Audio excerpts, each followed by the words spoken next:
হেপাহৰ ৰঙালী বিহুটি আহি নিচেই কাষত চাওঁতে আমাৰ জাতীয় স্বাভিমান জাতীয় উৎসৱ বিহু আহি পাইছে আৰু বিহু অহাৰ লগে লগে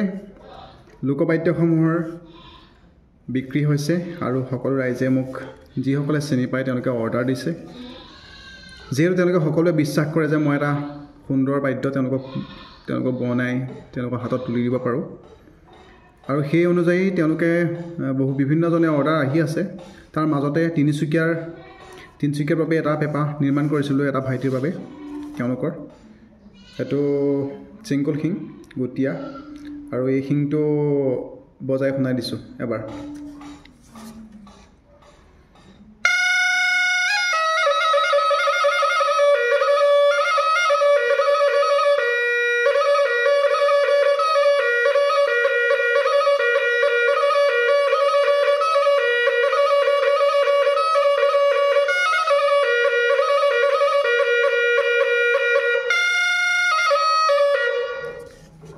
এইটো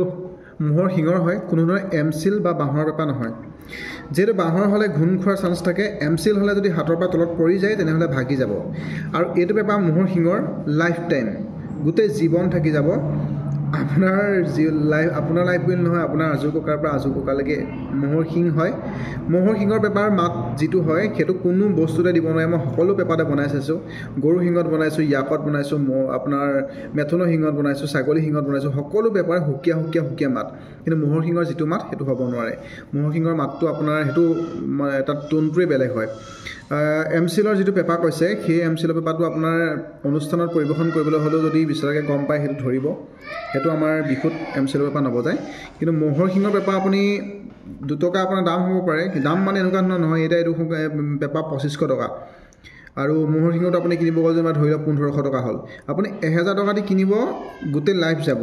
কিন্তু সেই 1500 টকা দি কিনিব হ'লে খন্তেকীয়া পৰি গ'লেও ভাগি যাব পাৰে কিন্তু গধুৰ হয় আৰু এইটো আমাৰ ইমান গধুৰ নহয় এমচিলত যেতিয়া বজাব পেপাটো গধুৰ হৈ যাব আৰু সেইকাৰণে আপোনালোকে যিসকলক প্ৰয়োজন হয় মোৰ সৈতে যোগাযোগ কৰিব মোৰ যোগাযোগৰ নম্বৰ হৈছে 8399037113